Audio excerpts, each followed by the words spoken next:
There is a specific kind of silence that falls over a room of 40 adults when they realize, all at once, that they have been lied to for 11 months, and I will remember the sound of that silence for the rest of my life. It happened at 8:47 on a Tuesday night in a folding chair conference room that smelled like burnt coffee when I stood up holding a stack of county land records and said, I'd like to yield the floor to a simple question. Can someone explain to me why the deed to our community pool now lists a private owner? Before I tell you what happened after that sentence left my mouth, I need to take you back 4 months, to the day I first noticed something was wrong with a padlock. My name is Nathaniel Cho. I've lived in Cedar Hollow Farms, a community of about 290 homes, for 11 years. I'm an actuary by profession, which means I spend my working life pulling apart numbers until they either make sense or reveal that somebody made a mistake. And it turns out that particular skill set is unreasonably useful when it comes to unraveling a homeowners association conspiracy, though I promise you I did not see that coming when I signed up for this neighborhood. Cedar Hollow Farms has one genuinely nice amenity, a community pool built back when the development was first constructed, surrounded by a low iron fence, with a clubhouse attached that hosts everything from the 4th of July potluck to teenage lifeguard training in June. It is, by every account I've ever heard from neighbors who moved here specifically because of it, the single biggest reason families choose this community over 3 or 4 nearly identical developments within a 5-mile radius. My own kids, Isla and Miles, learned to swim in that pool. My wife Priya still does laps there most mornings before work. It is, in the way that only a shared public space in a quiet suburb can be, something like the actual heart of the neighborhood. Which is why it was so strange, on a warm Saturday morning in late spring, when I walked our dog past the pool gate and found it locked with a padlock I didn't recognize, a heavy brass one, completely different from the combination lock the HOA had used for years, the one every homeowner had the code to. I assumed it was a maintenance issue. Pools need repairs sometimes, filters break, liners need patching, and I didn't think much of it beyond a passing annoyance, made a mental note to check the community app for an announcement, and kept walking. But there was no announcement. Not that day, not the next day, not the following week. The pool simply stayed locked, silently, with no explanation posted anywhere, while the calendar on the community app continued to display the regular pool hours as if nothing had changed. I want to introduce you now to the woman at the center of this story, because everything that follows only makes sense once you understand who she was and how she had positioned herself inside our community over the previous 2 years. Her name is Deborah Anselm, and she had been president of the Cedar Hollow Farms Homeowners Association Board for about 18 months by the time this story starts, having taken over after the previous president stepped down following a health scare. Deborah ran for the position on a platform of, in her own words at that year's annual meeting, restoring fiscal discipline to the community, and to be fair, our HOA dues had crept up over the years, and there was a real appetite among homeowners for somebody who would look hard at the budget. What none of us understood at the time was what fiscal discipline was actually going to mean in practice. I texted a neighbor of mine, a woman named Odalise Ferreira, who happened to also be the HOA's volunteer treasurer, a role she had held for nearly 6 years across 2 different board administrations, to ask if she knew why the pool was locked. Her response surprised me. She said she didn't know either, that she'd asked Deborah about it at a recent finance subcommittee meeting and been told, vaguely, that there was a structural issue being assessed by an engineer, and that the board would communicate an update once they had more information. Odalise, being the meticulous person she is, having handled our HOA's books for 6 years without a single accounting discrepancy, found this answer strange for a very specific reason. Structural assessments cost money, and any expenditure over $500 was supposed to route through her for budget tracking and board approval documentation. No such expenditure had crossed her desk. No engineer had been paid. As far as the official HOA financial records showed, nothing at all had happened regarding the pool, and yet the pool remained locked week after week, through the entire month of May and into June, right as the weather was getting warm enough that families actually wanted to use it. By mid-June, the community Facebook group had become a slow-burning fire of frustration. Parents were furious that their kids were missing an entire swim season. A few people speculated about liability issues or insurance problems. One neighbor posted a screenshot of an email exchange with Deborah in which she'd responded to a direct question about the pool's status by saying only that the board was handling a sensitive matter and would provide updates when appropriate. Language so evasive that it did more to fuel suspicion than calm it.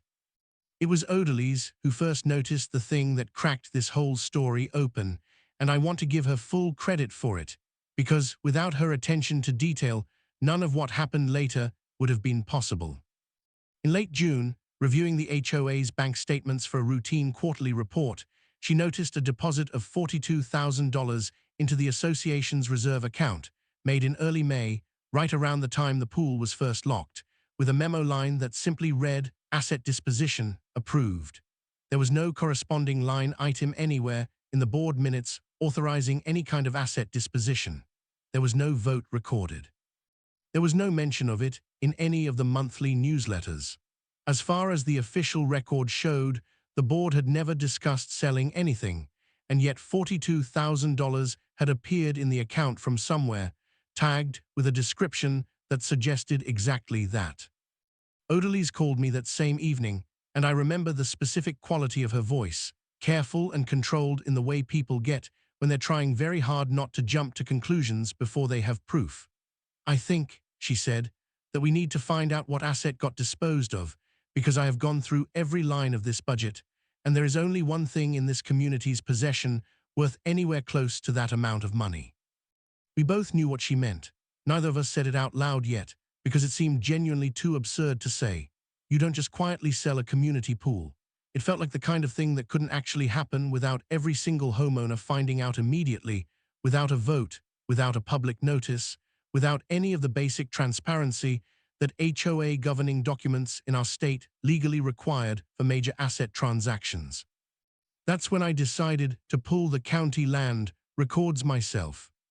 I want to walk you through this process a little, because I think it matters for anyone reading this who ever finds themselves in a similar situation, wondering whether something suspicious is happening in their own community and not knowing where to start looking. In most counties in this country, property ownership records are public. Anyone can access them, usually through the county recorder or clerk's office website, sometimes in person, sometimes entirely online. It took me about 20 minutes on a Wednesday evening, sitting at my kitchen table with a cup of coffee going cold beside my laptop, to pull up the parcel record for the pool and clubhouse property. For the entire time I had lived in Cedar Hollow Farms, that parcel had been listed under the ownership of the Cedar Hollow Farms Homeowners Association, a non-profit corporate entity which is standard for shared community amenities. But the record I pulled that Wednesday night showed something different. As of a filing date in early May, the deed had been transferred. The new owner listed was an LLC I had never heard of, something called Hollow Creek Recreational Holdings, formed just 3 weeks before the transfer date, according to the state business registry I checked next. I stared at that screen for a long time. Then I did what any actuary trained to distrust a suspiciously clean number would do. I pulled the LLC's registration filing to see who had formed it. The registered agent was a man named Roy Anselm, Deborah Anselm's brother. I sat back in my chair and felt something settle into place with an almost physical click, the particular sensation of a puzzle you didn't fully realize you were solving suddenly resolving into a picture. Deborah Anselm, president of our homeowners association, elected by the residents of this community to serve as a steward of our shared assets, had apparently facilitated the sale of our community's pool and clubhouse to a company formed by her own brother, 3 weeks before the sale occurred, for $42,000, a figure that I would later learn, once we got a proper appraisal, was somewhere between a third and a quarter of the property's actual fair market value. I called Odalise immediately. It was nearly 11 at night, and I remember apologizing for the hour, and she told me not to worry about it, that she hadn't been able to sleep properly for a week anyway, because something about this situation had been sitting wrong in her stomach. I read her what I'd found. There was a long pause on the line. "We need a lawyer," she said finally, "and we need to be very careful about how we handle this, because if she finds out we know before we're ready to go public, I think she'll find a way to bury it deeper, or worse, make it harder to unwind." She was right, and over the following weeks, we moved carefully, deliberately, gathering everything we could before we said a single word to Deborah or anyone on the board. I want to tell you about the lawyer we found, a sharp, no-nonsense HOA litigation attorney named Priyanka Basu, who had handled exactly this kind of case twice before in her career and who, when we laid out what we'd found in our first consultation, actually laughed out loud. Not because it was funny, she clarified quickly, but because she said she had genuinely never seen a case with this much documentary evidence handed to her this cleanly before the lawsuit had even been filed. "Most of these cases," she told us, "come to me as rumors and suspicion. You've brought me a deed transfer, an LLC filing naming the board president's brother as registered agent, and a bank statement showing an unauthorized deposit with a memo line that basically confesses to the transaction. This is, professionally speaking, a gift." But Priyanka told us something else that night that changed our entire strategy, and it's the reason this story ends the way it does, instead of ending quietly in a courtroom that most of our neighbors would never even hear about. She told us that under our state's homeowners association laws, and under the specific language in our own community's governing declaration, any sale or transfer of a common area asset required a supermajority vote of the full membership, not just the board, properly noticed to every homeowner at least 30 days in advance, with the specific terms disclosed in that notice. No such notice, she confirmed after reviewing our HOA's own records, had ever been sent. Which meant the sale wasn't just unethical. It was, on its face, void from the moment it happened, because the board had no legal authority to execute it in the first place. "You could resolve this quietly through litigation," she said, "and I could probably get the deed reversed and the money recovered within 8 or 9 months. But if you want my honest professional opinion, sitting here as someone who has watched HOA boards get away with this kind of thing over and over, because homeowners never find out the full truth until it's too late to matter, I think you should bring this to the community directly, in the most public forum available, with the documents in hand, and let 290 households decide for themselves what should happen to the woman who did this." The annual meeting was scheduled for the 3rd week of that month. Every homeowner in Cedar Hollow Farms was entitled to attend, and turnout was usually embarrassingly low, maybe 30 or 40 people out of nearly 300 households, mostly the same handful of engaged neighbors who showed up every year to ask about landscaping budgets and mosquito spraying schedules. This year, Odalys and I decided was going to be different. We spent the 2 weeks before the meeting doing something that felt, honestly, a little bit like running a small political campaign. We didn't post anything on the community Facebook page because we didn't want to give Deborah any advance warning that would let her prepare a defense, or worse, find some way to further obscure the transaction before we could present it. Instead, we went door to door quietly in the evenings after work, talking to neighbors one at a time. We told each family the same thing. We had discovered something significant about the pool situation. We had documentation. We would be presenting it at the annual meeting, and we needed as many people as possible to be in that room when we did. I remember the reactions varied enormously. Some neighbors were immediately furious and needed no convincing at all to show up. Others were skeptical, a few even a little defensive on Deborah's behalf, pointing out that she'd been a competent enough president in other respects, that surely there was some explanation. I understood that instinct, honestly. It's uncomfortable to believe that someone you've nodded to at the mailbox for a year and a half, someone who runs the neighborhood potluck sign-up sheet and sends reasonably competent monthly newsletters, is capable of quietly selling away a shared asset worth well over $100,000 to her own brother. It's easier to assume there's a boring explanation. I understood that. I just also had a printed copy of the deed transfer in a folder in my car, and I knew there wasn't one. By the night before the meeting, based on the responses we'd gotten from our door knocking, Odalys and I estimated that somewhere between 80 and 100 homeowners were planning to attend, more than double the largest turnout anyone could remember for an annual meeting in the 11 years I'd lived there. Priyanka helped us prepare a clean, simple presentation, just the documents themselves, laid out in chronological order, because she said the facts didn't need embellishment, they needed clarity, and any hint of a personal vendetta in how we presented it would only give Deborah room to spin the narrative toward victimhood.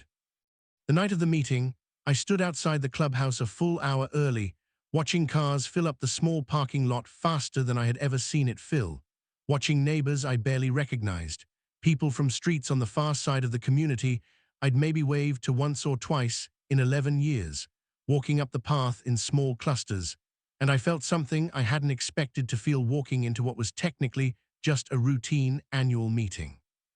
I felt like we were about to witness something the entire community had been building toward without fully realizing it, the moment when 290 households stopped being a loose collection of strangers who happened to share a mailbox style and a mowing schedule, and started acting, for one night at least, like an actual community defending something that belonged to all of them.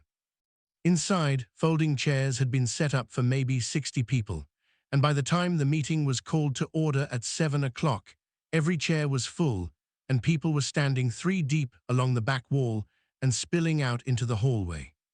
Deborah sat at the head table beside Roy, the treasurer position now filled by a woman she'd appointed after Odalys had quietly resigned from the treasurer role 2 weeks earlier, at Priyanka's advice, so that she would be free to speak as an ordinary homeowner rather than a board officer bound by certain procedural constraints.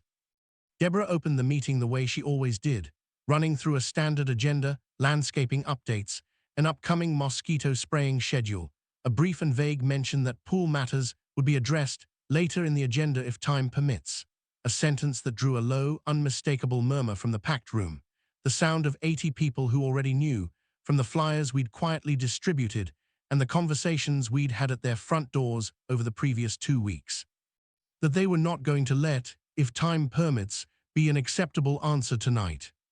I stood up during the open floor portion of the meeting, my folder of documents in hand, my heart pounding in a way it hadn't since I'd defended my actuarial exams 15 years earlier, and I said, before we move on, I'd like to yield the floor to a simple question. Can someone explain to me why the deed to our community pool now lists a private owner? The silence that followed that question is the silence I described at the very beginning of this story, and I promise you, everything that happened in the next 20 minutes, the color draining from Deborah Anselm's face.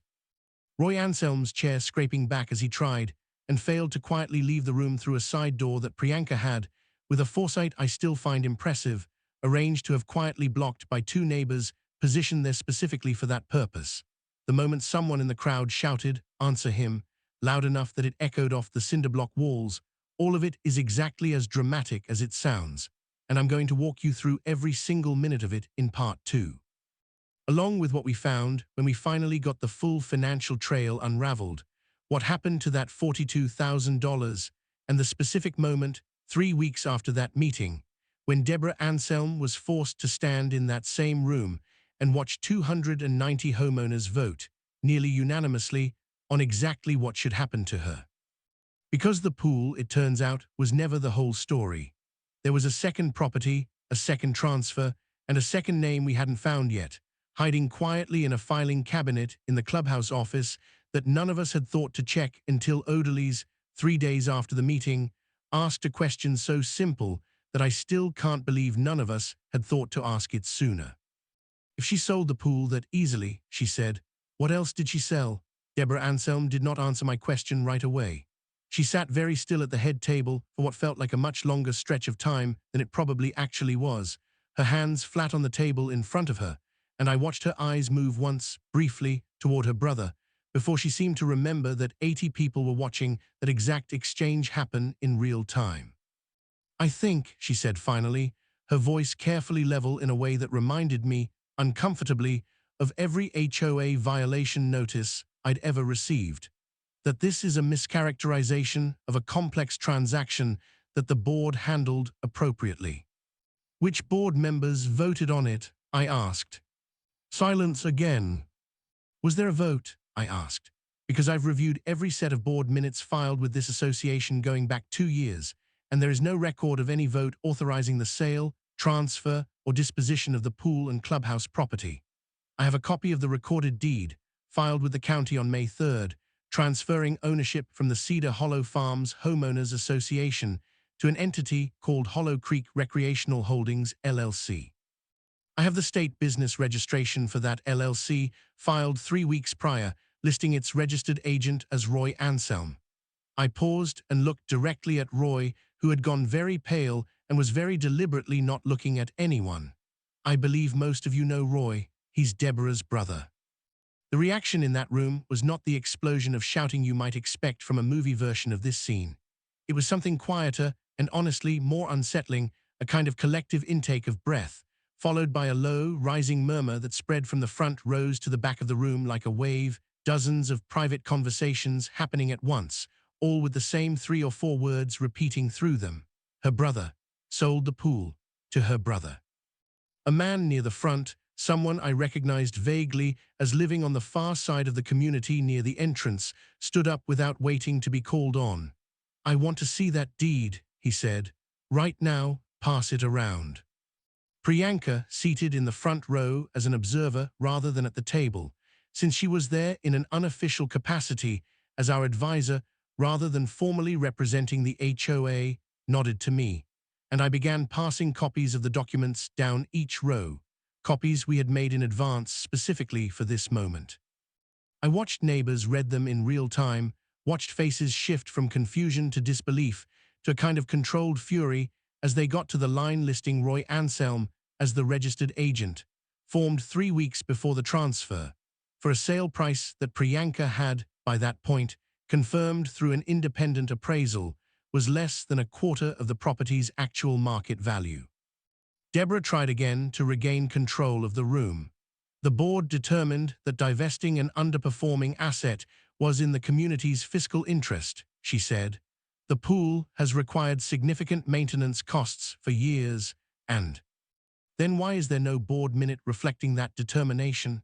This came from Odalise, standing near the side of the room, her voice sharp and clear in a way I had genuinely never heard from her before in the 6 years I'd known her as our unfailingly polite treasurer. I kept this association's books for 6 years. I know every dollar that came in and went out of this budget during that time. There is no engineering report. There is no maintenance cost analysis. There is no vote. There is a bank deposit of $42,000 with a memo line that says, and I quote, "Asset disposition approved, deposited the same week the pool was locked, and not one homeowner in this room was ever told anything about it." Roy Anselm chose that exact moment to stand up and attempt to leave through a side door near the head table. And this is the part of the story that I still think about with a mixture of disbelief and, honestly, a certain grim satisfaction, because Priyanka, with a level of preparation that I did not fully appreciate until I watched it play out, had arranged for 2 neighbors. A broad-shouldered man named Terence Boyle, who coached the community's youth soccer league, and a woman named Adiz Nwasu, who ran marathons and had, by her own later admission, been looking forward to this moment all week, to be seated casually near that particular door for exactly this contingency. They did not physically stop him. They didn't need to. Terence simply stood up as Roy approached, blocking the doorway with his body in a way that was somehow both completely non-threatening and completely immovable, and said, in a friendly, almost conversational tone, "Hey, why don't you stick around for this part?" Roy sat back down. The meeting continued for nearly another hour, and I'm going to spare you a minute-by-minute account of all of it, because a lot of it was simply the slow, grinding process of dozens of angry homeowners asking increasingly specific and increasingly difficult questions that Deborah had no good answers for. But there is one exchange I want to tell you about specifically, because it's the moment that I think finally broke through whatever composure Deborah had left. A woman near the back of the room, someone I later learned, was a retired paralegal named Conception Ibarra, raised her hand and asked a question that was devastating precisely because of how simple it was.